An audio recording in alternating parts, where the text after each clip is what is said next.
Ser podcast.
Hola, buenas tardes. Hace más de 20 años que una película, a cuya banda sonora pertenece esta canción, abrió los ojos a mucha gente para algo que hasta ese momento diríamos que era bastante minoritario o poco conocido más allá de quienes lo practicaban, que es el fútbol femenino. La película era Quiero ser como Beckham. Yo me imagino a Marta Delvado, buenas tardes. Hola, buenas tardes. Isaías Lafuente, buenas tardes. Hola, buenas tardes. ¿Os acordáis de esa Sí, peli? Perfectamente. Año 2002, joder. Ha pasado un montón de tiempo de todo, Podrías haber prescindido del dato. Pero es verdad que esa película puso en el escaparate esto del fútbol femenino como una aspiración de muchísimas chicas que aquí en España por aquel momento era algo como poco conocido, ¿no? Bueno, pues hoy abrimos una ventana más breve de lo habitual, porque a partir de las 6, las 5 en Canarias, carrusel con la selección española que se juega contra Alemania el título de la Europa Nations League. Esto del fútbol femenino es una historia de éxito, total, porque en apenas unos años ha crecido de manera tremenda en todos los ámbitos. Bueno, hoy se espera un entradón en el Metropolitano, 70.000 personas para ver en directo el partido que se dice rápido. Oye, pero ya que estamos en cosas del fútbol, déjame comentar algo más. Araujo, el jugador del Barça, ese defensa de 26 años que parece un armario ropero, está hecho polvo. No se ha lesionado, no se ha roto nada, pero no está bien. Araujo estos últimos días ha sido señalado por tierra, mar y aire, casi como el único culpable de que el Barça perdiera el otro día con el Chelsea, que le dieran un baño. Y es verdad que su expulsión condicionó el partido, fue una expulsión un poco absurda. No es la primera vez que le ocurre, igual es que es muy impulsivo, no mide bien, y es lógico que se le critique, claro. Lo que quiero decir es que, cuidado, un deportista, una estrella de la música, el otro día nos lo contó Valeria Castro, una actriz, un cocinero de éxito, yo qué sé, esa gente que vemos y admiramos y que parecen de otro mundo, están hechos de la misma pasta que el resto. Y las fragilidades, las inseguridades, la ansiedad, eso no hace prisioneros ni hace distinciones. Así que, ya sé que en las redes es utópico pedir mesura, ¿no?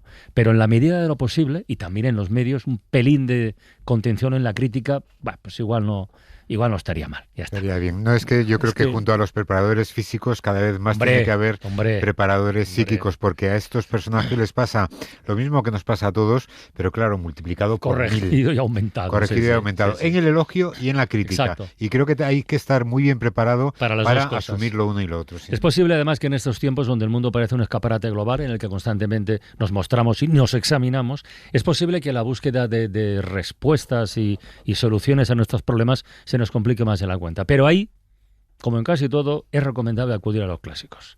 Un poeta romano, esto parece a José Carlos Ruiz, un poeta satírico, se llama Juvenal, ya acuñó en el siglo II de nuestra era aquello de mens sana in corpore sano, que lo conocemos todos, ¿no? Pero si nos parece muy básico, que lo es, y queremos redondearlo un poquito más, pues ahí tenemos, por ejemplo, a Pitágoras, con esta recomendación: no hagas de tu cuerpo la tumba de tu alma. ¿A qué viene todo esto? Pues a la historia que vamos a contar a continuación, la historia de una chica a la que con 14 años le dan un diagnóstico de ansiedad depresiva y un trastorno de conducta alimentaria, anorexia, concretamente. Ingresó en el hospital con el cuerpo hecho un desastre, con desnutrición severa y con la mente todavía peor. Pasó 2 años, 4 meses y 7 días ingresada. Y en una de las terapias alguien le dijo: oye, ¿por qué no escribes? Bueno, pues de ese ejercicio ha salido un libro de poemas que comienza así: Querer sacarse las entrañas, meter la mano en mi boca y escupir los errores, dejar de sobrepensar en toda elección, las lágrimas al borde de ser derramadas, la rabia que quema en la garganta, un des delante de un con en la palabra consuelo, ver las manecillas del reloj atascadas en el mismo segundo, haciendo mi pierna temblar al ritmo del tic-tac.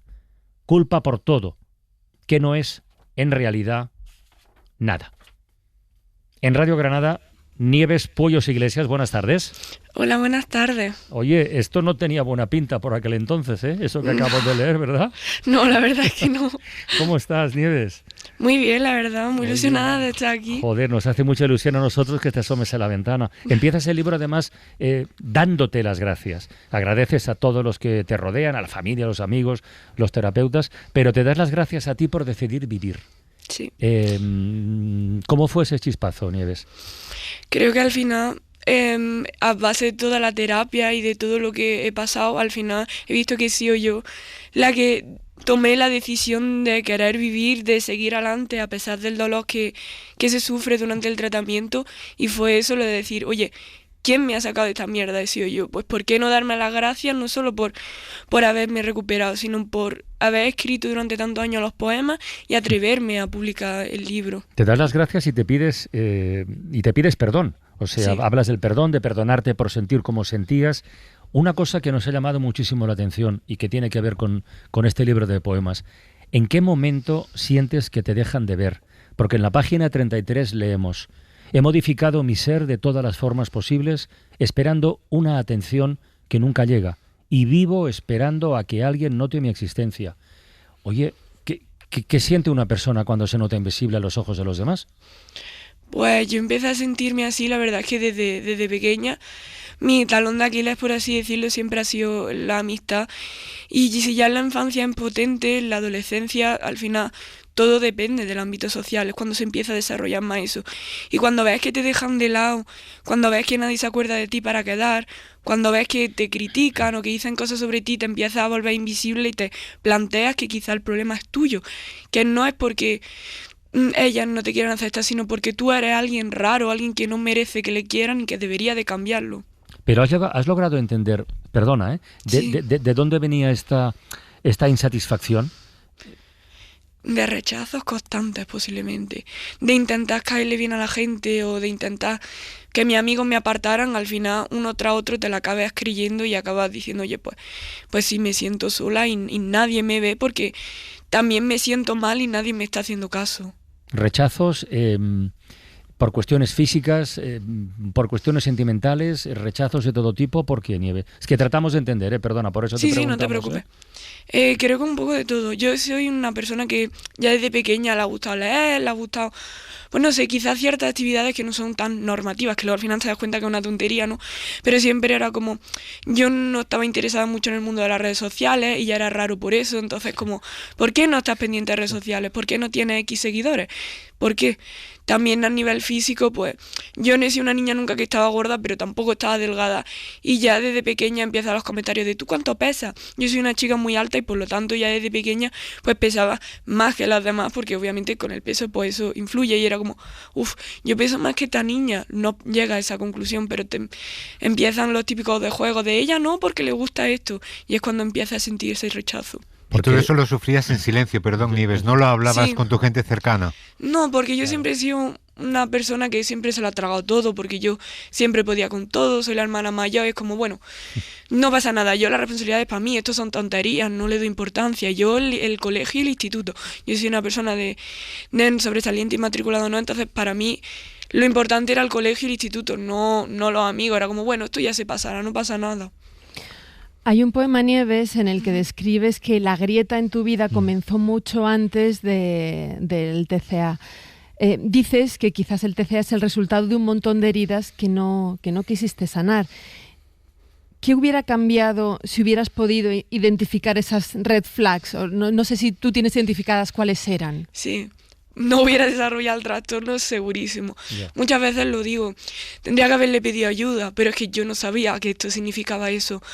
al final he aprendido muchísimo y es como, bueno, al principio me culpabilizaba en el sentido, tendría que haberme dado cuenta de que estos comportamientos como amiga no son sanos, tendría que darme cuenta que estos pensamientos hacia mí tampoco lo son, pero al final no pude cambiarlo y me he dado cuenta de, bueno, en el momento en el que veo que alguien empieza a hacer ese tipo de comentarios ya salgo corriendo, la verdad. Has dicho una cosa al comienzo de la conversación que es que me ha quedado aquí grabada, es que es como la vida al revés. Dices, claro, a mí me gustaba leer y cosas de esas que no son normativas.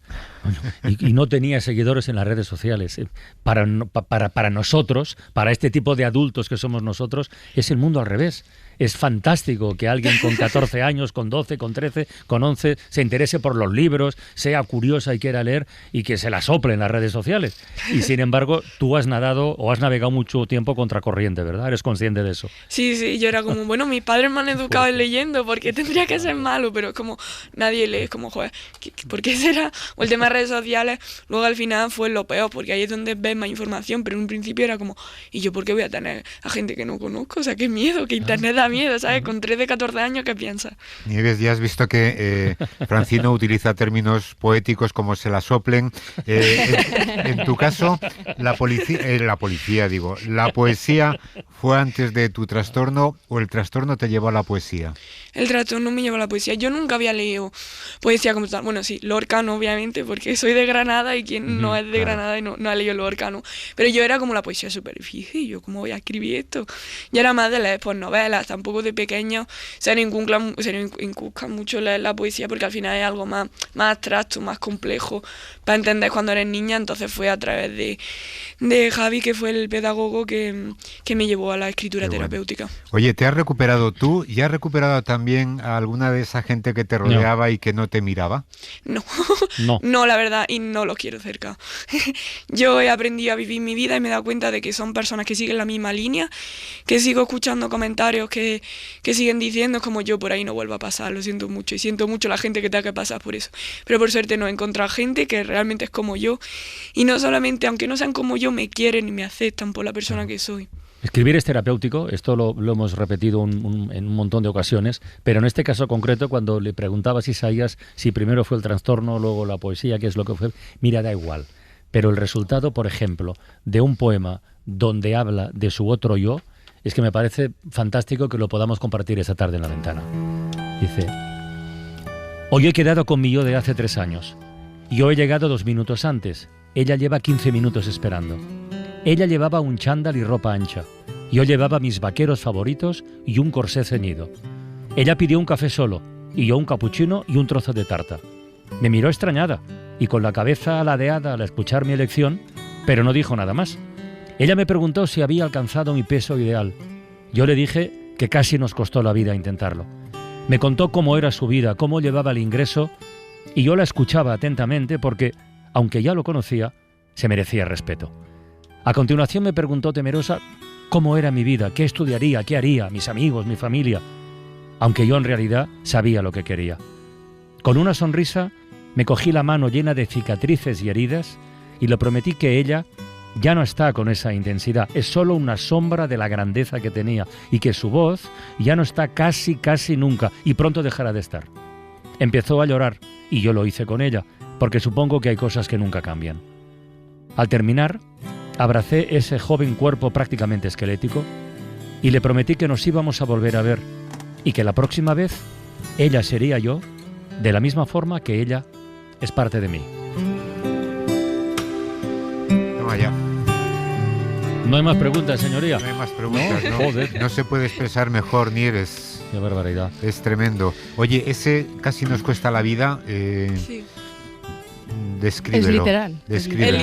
Sí, claro, o sea, a mi padre le dijeron, puedes abrir la puerta del cuarto y tu hija puede no estar respirando. O sea, yo llegué a una desnutrición muy severa, pero yo no era consciente del todo. O sea, mi terapeuta me decía, Nieves, es que estás llegando a un peso que puedes andar, se te para el corazón. Y yo lo miraba con tal indiferencia que era como, ¿y qué?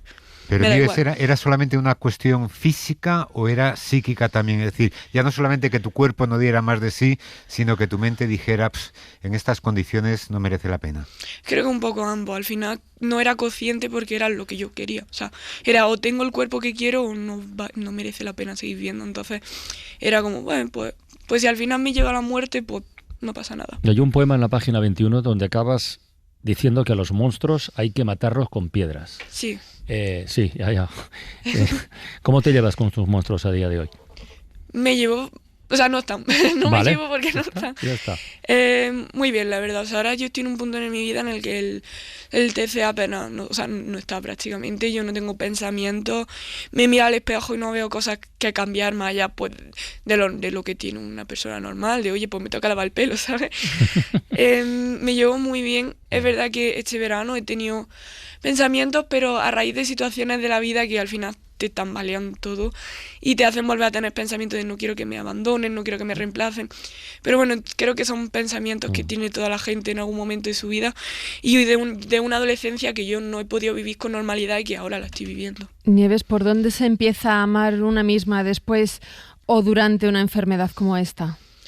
Pues la verdad es que no soy realmente consciente cuando empecé a hacerlo. O sea, yo al final iba al tratamiento no por recuperarme, sino por salir de allí, ¿sabes? Era como, bueno, pues hago lo que me dicen y a ver si me dan un día libre o puedo ir a esta actividad. Pero es verdad que sí que recuerdo un momento concreto al salir de terapia que me dije, ¿por qué no empiezo a cambiar la forma en la que me hablo? Al final el autolenguaje es algo súper importante. Ahora que estoy estudiando psicología, pues lo entiendo más. ¿Estás estudiando psicología? Sí. Qué bien. Qué bueno. Entonces era como, ¿por qué no? Yo soy una persona muy exigente, ahora la exigencia es más normal, pero antes era como, pues porque te has equivocado, eres un desastre, no deberías de hablar, has sacado esta nota en el examen ya es una mierda, tendrías que estudiar más, ves como no eres capaz de nada, y es como, ¿por qué no empiezo a hablarme como si estuviera hablándole a una amiga, ¿no? ¿Por qué no me trato con cariño y el amor que me merezco? Porque al final soy yo con quien voy a pasar el resto de mi vida. Pues entonces, ¿por qué no tener una buena relación conmigo misma? Oye, Ya que- tú desde luego has cambiado. ¿Cómo ha cambiado el rostro de la gente que te rodea? Dices que eres la mayor, ¿no? No sé cuántos hermanos Sí. tienes. Una hermana Una de hermana. 16. Bueno, esta gente más cercana que te rodea en tu familia, ¿cómo ha cambiado también su vida y su rostro? La tranquilidad y la felicidad, yo creo. Al final, cuando un trastorno de la conducta alimentaria llega a tu casa, no solo lo padeces tú, la padece tu familia, no porque yo amigos tenía 1 o 2, la verdad. Entonces, como mi familia era la que lo peor lo pasaba, y me acuerdo el día del alta, que mi madre no lo sabía, me tuve que callar el secreto 1 semana y media, fue horrible. Que ya cuando se lo dije, me miró y empezó a llorar a decir, por fin, ¿sabes? Como después de todo lo que hemos pasado, pues ya la niña está bien, ¿sabes? Sobre todo. Yo Ahora es como... te quiero preguntar esto, porque hay muchos padres y muchas madres escuchando ahora mismo la radio que o tienen o les rodea o tienen cerca algún caso como el tuyo. Porque esto es así, porque se habla poquito del tema, pero es un problema, es un problemón, en mayúsculas. Para alguien que esté en una situación parecida a la que sufristeis vosotros, porque esto va en plural, ya sé que lo de pedir consejo es muy complicado, pero ¿qué les dirías? Que busquen ayuda y que se curan. O sea, al final, yo creo que si no hubiera encontrado el tratamiento, nada hubiera sido posible. Sola no se puede. Yo pensaba que podía sola, pero no se puede. Sé que queréis mucho a vuestro hijo y que quizás es como, bueno, mi hija puede. No puede, pero no porque ella no sea capaz, sino porque estamos hablando de una enfermedad muy fuerte. Entonces, buscar ayuda, encontrar el sitio y confiar en los terapeutas. Aunque digan cosas que mi madre a día de hoy no entiende por qué tenía que hacer esta pauta, pero es como, si lo dicen ellos, hay que hacerlo y punto. Y que se cura. Yo escucho muchísimo y me llegan muchos mensajes, no por internet, de, jo, qué pena, pues vas a tener que vivir con todo eso toda la vida. No es verdad. Los trastornos de la conducta alimentaria se curan. Lo que pasa es que tienes que tener un tratamiento adecuado con tu psicólogo, con tu nutricionista, con el psiquiatra en caso de que necesites algún tipo de antidepresivo. Es un tratamiento largo. Yo todavía no estoy recuperada del todo, pero yo sé que se curan porque es que ya no está en mi vida prácticamente. Entonces tengo esa certeza de que se cura y de que si le llega el mensaje de verdad confía, porque va a salir y la vida es totalmente diferente, no tienes la misma vida de antes de la enfermedad, ni durante la enfermedad, ni durante el tratamiento, otra vida diferente. Oye, ¿te han propuesto o te verías capaz de ir, pues no sé, por institutos contando tu historia? Yo estaba en mi instituto de mi ¿En el pueblo. tuyo? Sí, soy de Armilla, en un pueblo, bueno, ciudad ya de Sí, Granada. Armilla, sí. Sí, y yo estaba allí antes de un poco este boom de la revuelta y fue muy agradable. Es verdad que me da un poco de miedo a los niños porque a veces son crueles. Pero bueno, yo con ver que había gente que luego se me acercaba y me daba las gracias y me decía, oye, pues yo no tengo esto, pero he pasado por a lo mejor una depresión o tengo ansiedad, y escucharte a ti pues me ayuda, o tengo una amiga que está pasando por esto, ¿cómo puedo ayudarla? Yo, aunque haya gente que saca el móvil, yo lo voy sacando en el móvil, al final es como si le llega a alguien mi mensaje, yo estoy contenta. Qué bien. La niña que dejó de querer está lleno de poemas que has escrito tú íntegramente, o sea, es un libro tuyo que has hecho solo tú, salvo la portada, que yo sé que es importante para ti también, Nieves. Sí. Espérate a ver si no lloro, porque... La portada es una flor muy bonita, azul. La gerbera, la flor favorita de Javi, que fue el terapeuta, que bueno, que me introdujo a la lectura, y el tallo, el símbolo de la recuperación de los TCA, que me la he tatuado hace poco.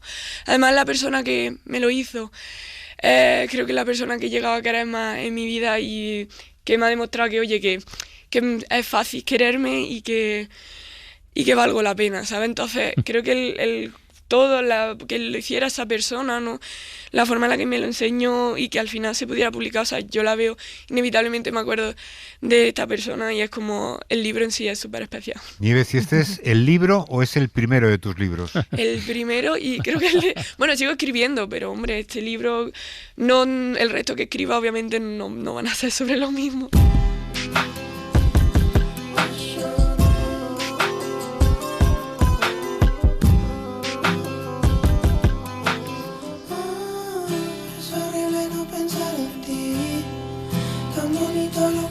Ya te dejamos tranquila, ¿eh? ¿Por qué nos has pedido esta canción? No lo sé, me gusta mucho este cantante, no sé, y la letra me parece súper tranquila, me gusta mucho, no sé. Nieves Puellos Iglesias, oye, muchas gracias por asomarte a la ventana, felicidades y todos los ánimos del mundo, de verdad. Muchísimas gracias. Un beso muy grande. Un beso, Nieves. Un beso igual. Enhorabuena.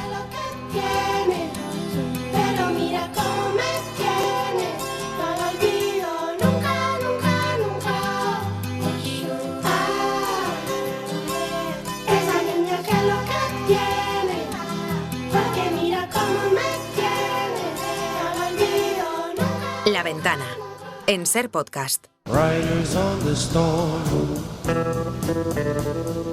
Riders on the storm. Into this house we're born. Into this world we're thrown. Like a dog without a bone, an actor out alone. Riders on the storm. Hay pocas cosas aquí en La Ventana que nos gusten tanto como contar historias de vida. La que acabamos de escuchar con Nieves, bueno, es extraordinaria, pero como esta temporada, ya sabéis los oyentes que hemos puesto en marcha una cosa que se nos ocurrió, poner a vuestra disposición una herramienta que es lo de las audiobiografías en 30 segundos, que se envían una nota de audio al correo electrónico y compartirlo aquí con el resto del mundo. Pues claro, eso genera de repente descubrimientos insospechados.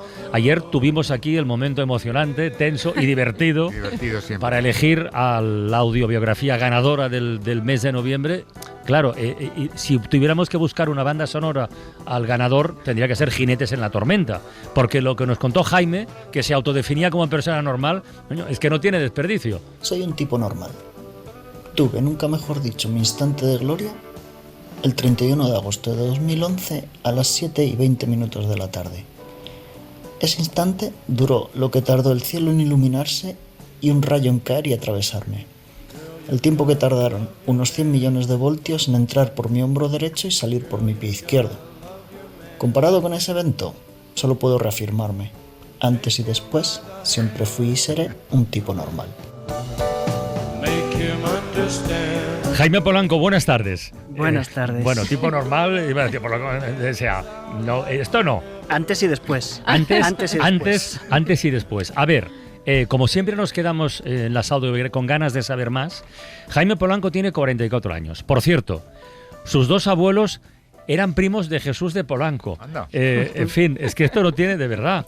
Él no tiene más conexión con la radio que ser un oyente, ya está. Nació en Ceuta, desde los 5 años vive en Madrid, es fisioterapeuta especializado en el método Feldenkrais, que ahora nos contará en qué consiste, atiende pacientes y viaja por distintos países para dar formación, y la idea de enviarnos la autobiografía le llegó trabajando en Eslovenia. Eslovenia. Todo sí. eso que he dicho lo he dicho bien, ¿no? Todo clavado. Vale, pero vayamos al turrón. Lo del rayo. ¿Dónde te pilló aquel rayo y en qué circunstancias?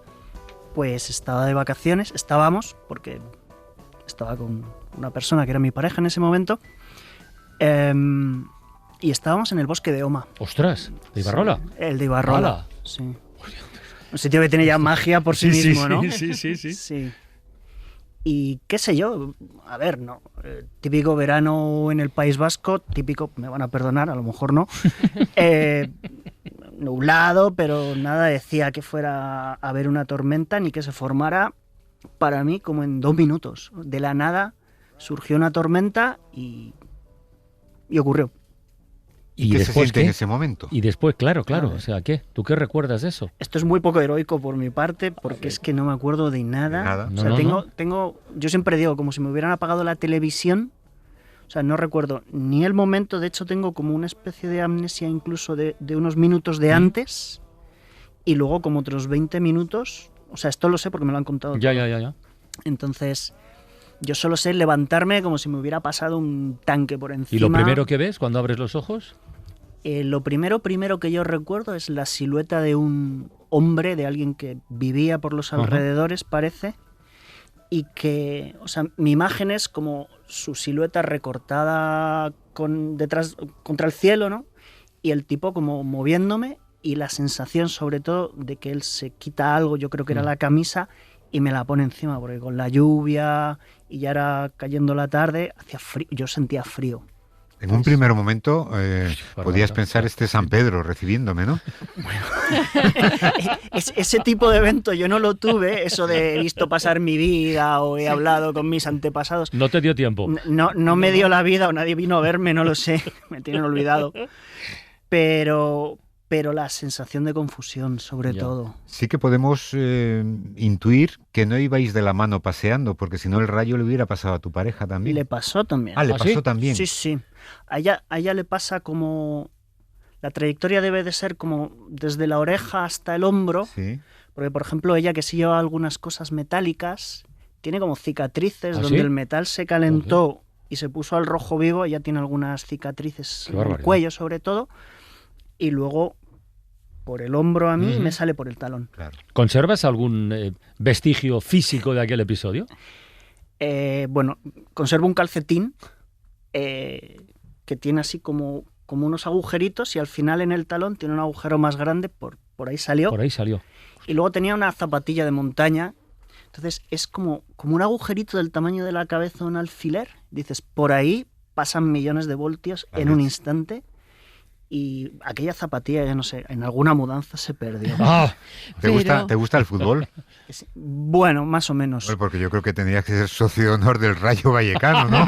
Esto es lo primero que hice desde el hospital. Me cambié mi icono de WhatsApp, porque además yo vivía en Vallecas. Claro. En aquel momento. Es que todo es muy loco.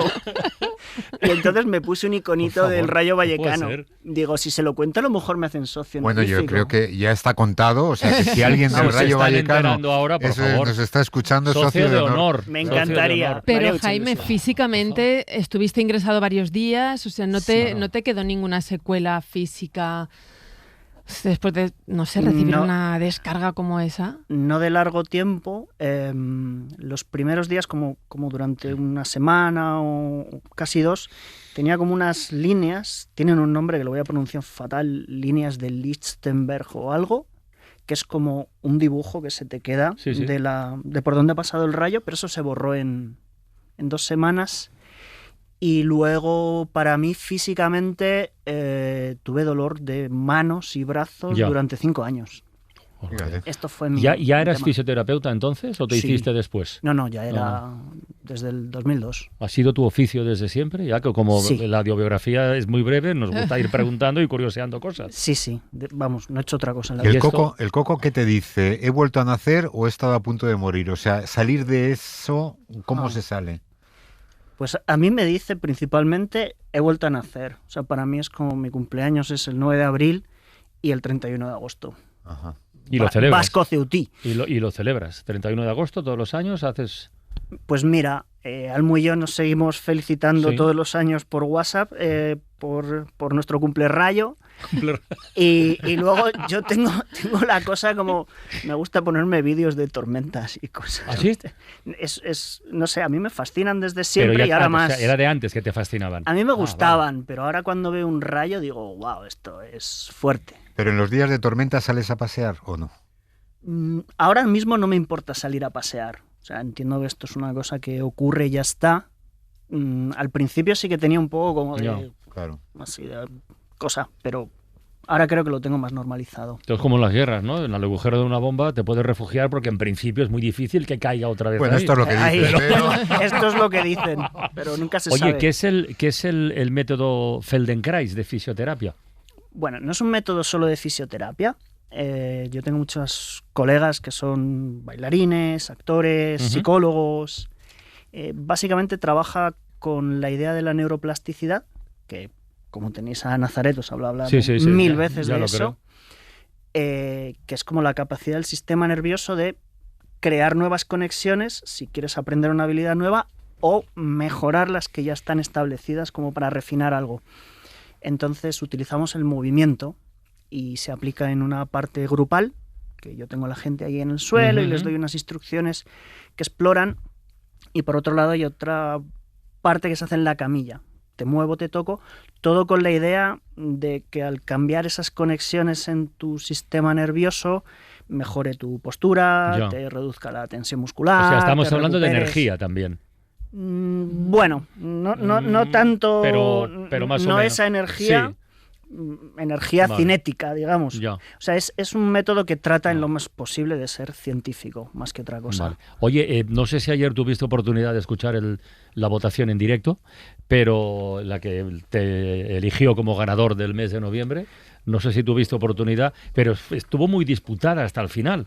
Y la rival, que no sería la palabra, pero la que estuvo contigo casi hasta el último minuto, se llama Pilar y su historia tiene también la meteorología como un factor muy, muy presente. En tu caso fue un rayo, en su caso una nevada, la que marcó el nacimiento. Nací con la nevada histórica del 56. Rabiosa por el servicio, en una noche infame, la cigüeña picoteó con saña a mi madre.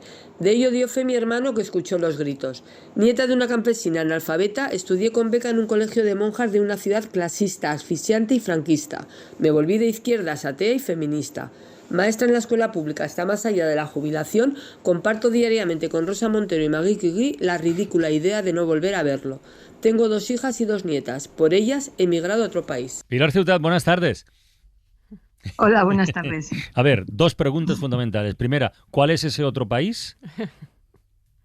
Francia. La Francia. France. La France. Y segundo, ¿la nevada era la de Barcelona o no? ¿Cuál era? Bueno, pues creo que una en Barcelona unos años más tarde. No sé si ese año, en el 56, también nevó en Barcelona, pero yo nací en Graus, en la provincia de Huesca. De Huesca, sí, sí. Voy a dar A datos. pie del Pirineo. Exacto, voy a dar más datos, igual que hemos hecho con Jaime. Pilar tiene 68 años, eres maestra jubilada, diste clase de primaria y fuiste directora de un cole durante casi 40 años. Tras la muerte de su marido en 2022, Pilar se trasladó a Toulouse, donde vive una de sus hijas, para ayudarla con las nietas pequeñas y de paso no estar sola. Y con todo vive a caballo, ¿no?, entre Francia y el pueblo de su abuela campesina analfabeta. O sea, la tuya es una autobiografía de contrastes, de abuela analfabeta a nieta maestra y de alumna de colegio de monjas a atea, consagrada, nunca, ¿no? Sí. ¿Verdad? Toda tu vida ha sido así. Se la vi, como dicen los franceses. Oye, además de la Sí, nevada, es así. ayer nos intrigó mucho en la audiobiografía, nos llamó la atención lo de la cigüeña broncas, o bronquitas. ¿Nos lo explicas, lo de la cigüeña ahí haciendo la puñeta? Bueno, pues es una historia familiar, porque claro, en aquellos tiempos los niños nacíamos en casa. Mejor dicho, no nacíamos, nos traía la cigüeña. Y yo tenía un hermano de 5 años que efectivamente pues estaba esperando la cigüeña, hasta tal punto que hasta pusieron la tabla de planchar en el balcón para que aterrizara la cigüeña. Y durante la noche él oía pues a mi madre, la pobre, pues gritar, ¿no?, en el parto, y le explicaron que es que era la cigüeña que le estaba picando. O sea que la historia es verídica.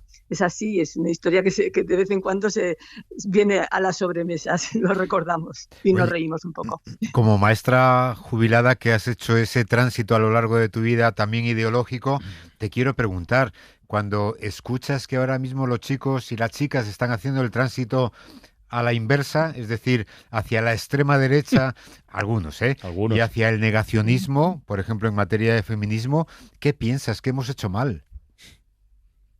Pues hemos hecho mal muchas cosas. No hemos contado la historia de España. Muchos incluso lo hemos descubierto ya de mayores. Yo estudié en una escuela franquista y he aprendido muchas cosas después porque me he buscado yo también mis lecturas. O sea que no es que me lo hayan explicado nadie tampoco.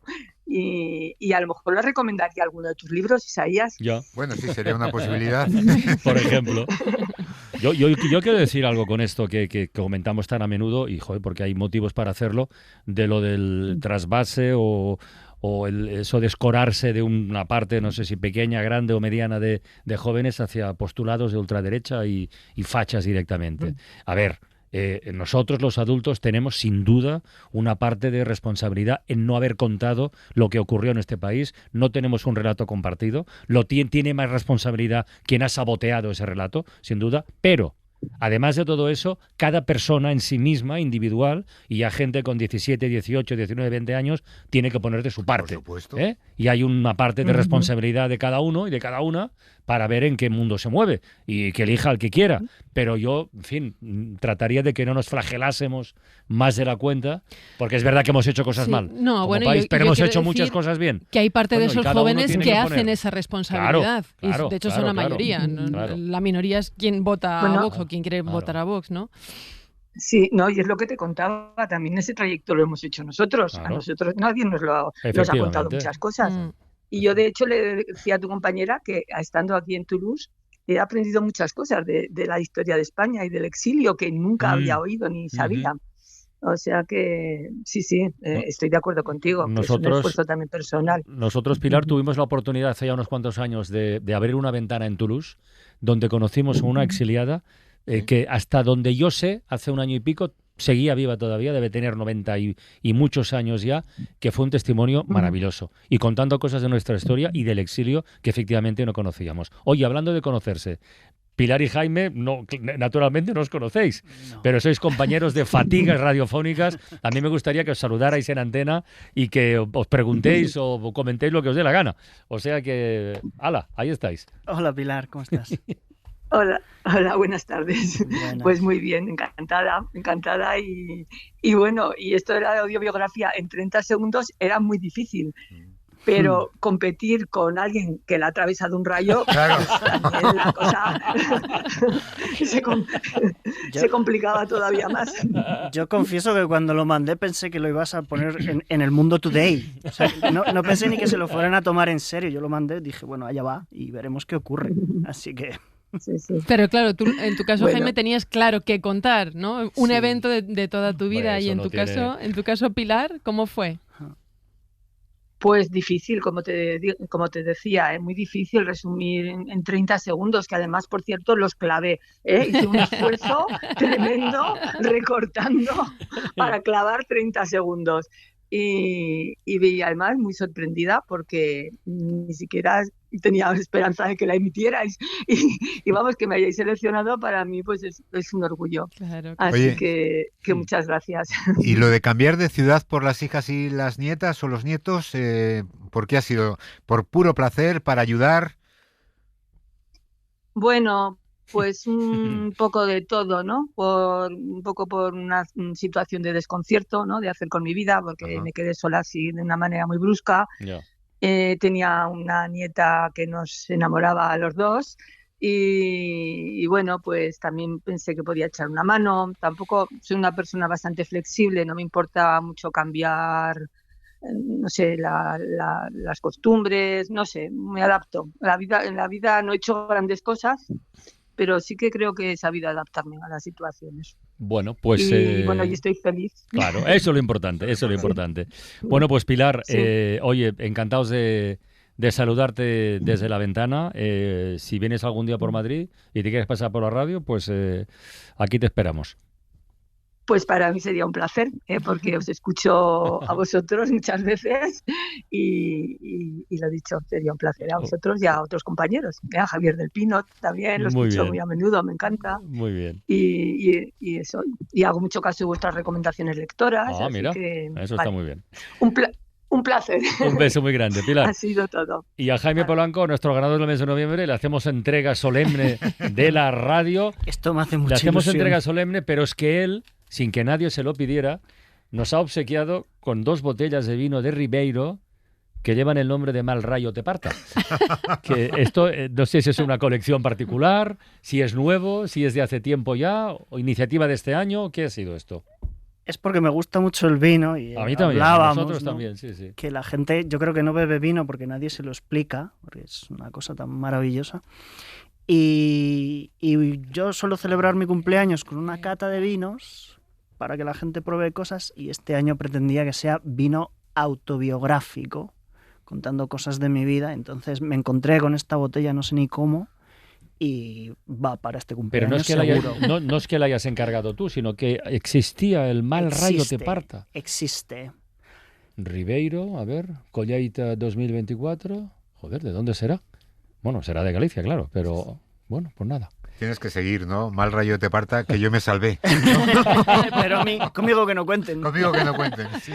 Jaime Polanco, muchísimas gracias, amigo. Gracias a vosotros. Felicidades, Gracias. Chao. Red, red wine, go to my head, make me forget that I still need her so. Red, red wine, it's up to you. All I can do, I've done, but memories won't go. La Ventana, en Ser Podcast. Meu país, la pluja no sap ploure. O plou poc o plou massa. Si plou poc és la sequera, si plou massa és la catàstrofe. Tony Martínez, buenas tardes. ¿Qué tal? Buenas tardes. ¿Sabes cuántos años cumple hoy Raimón? No, la verdad. 85. 85 tacos. Y ahí sigue. Y esta canción que rescatamos, por desgracia, con motivo de la Dana, la escuchamos hoy y coincide su cumpleaños con esa petición de perdón solemne que ha hecho esta mañana, el nuevo presidente de la Generalitat Valenciana. Ayer que hiciste tú en Todo por la Radio ese compendio de versiones con un año de diferencia, sí, ¿de dónde estaba Wally? ¿De dónde estuvo Mazón? ¿Y dónde dejó de estar? Fíjate qué coincidencia. José Forés Romero, Radio Valencia, buenas tardes, compañero. Buenas tardes, Carles. ¿Qué tal? Muy bien, pues sí, ha sido lo que ha hecho el presidente de la Generalitat. Ya dijo en la investidura, la semana pasada, que lo primero que iba a hacer cuando fuera presidente de la Generalitat era pedir perdón a las víctimas de la Dana, y ha sido así. Correspon ja, com a president de la Generalitat i en nom de la Generalitat Valenciana. Me corresponde ya como presidente de la Generalitat y en nombre de la Generalitat pedir perdón, unas palabras que van más allá, dicho, de un formalismo institucional que nacen, decía, de una convicción personal. Es lo que ha dicho Pere Llorca. Imagínate, es la primera vez, evidentemente, que se pide perdón, y hemos acudido enseguida a las víctimas. Claro. Y hemos preguntado a una de las más representativas, la Asociación de Víctimas Mortales Dana 29 de Octubre, Rosa Álvarez, que en declaraciones a SER ha dicho, hombre, no estar muy contenta con la forma de pedir perdón de Pérez Llorca. Dice que ha sido como muy genérica, como si hablara en nombre de todas las administraciones, aunque reconoce que las formas han cambiado. Dice que el fondo sigue siendo el mismo. No, para nada. Es que no es la manera de pedir perdón ni la manera de empezar, como ha dicho ya, un nuevo ciclo. El nuevo ciclo lo inicia él como presidente de la Generalitat, pero sí que es cierto que tiene mejores formas, pero el fondo no vemos una gran diferencia. Mejores formas, el fondo no hay diferencia. Claro, es que, hombre, comparado con lo que teníamos, todo mejora, ¿no? Ya. O sea, comparado con Mazón, pero claro, es que aparte de las palabras están también los gestos y el saliente pues sigue ahí en el Parlamento, se le ha primado con una portavocía de una comisión con 600 euros, una comisión que se reúne pues de ciento en viento. Quiero decir, solo hace 5 años que no se reúne. Eso es, Perdona, ¿no? Que te cortes ellas. No, está bien. Que casi des 9.000 contexto. euros más al año, pero hay un detalle también importante. Todos los portavoces de comisiones cobran esa cantidad. Ya, y en esta lleva 5 años inactivo. No, y a más, encima van a pactar con un partido pues que niega el Pacto Verde y estas cosas, ¿no? Entonces, claro, yo entiendo que esto es mejor que lo de Mazón, pero es que quedan todavía muchas cosas en el contexto. Y las versiones de esa tarde, Toni, que siguen apareciendo más y más. Tú ayer hiciste un resumen, pero esto no siguen ha apareciendo, pero sobre todo es que los que, como el nuevo presidente, durante un año no ha mostrado incomodidad. Ahora, pues oye, es normal que diga borrón y cuenta nueva, aquí empieza otra cosa, pero durante un año nadie le ha oído decir, aquí alguien tendría que pedir perdón. Dios mío. Bueno. José, ¿alguna cosa más desde Valencia? Pues perdón por las 230 Sí, es víctimas. verdad. Lo has contado en el boletín de hace una hora. Cuéntalo, recuérdalo. Se ha elevado la cifra. La jueza en un auto, un hombre de Catarroja de 74 años, que estuvo toda la noche mojado en su casa, y eso junto a las patologías previas, pues provocaron que el 3 de noviembre en el Hospital La Fe de Valencia falleciera. Bueno. Y es considerada víctima de nada. Claro. José Ferro Romero, compañero, un abrazo muy grande. Para no perderte ningún episodio, síguenos en la aplicación o la web de la SER, Podium Podcast o tu plataforma de audio favorita.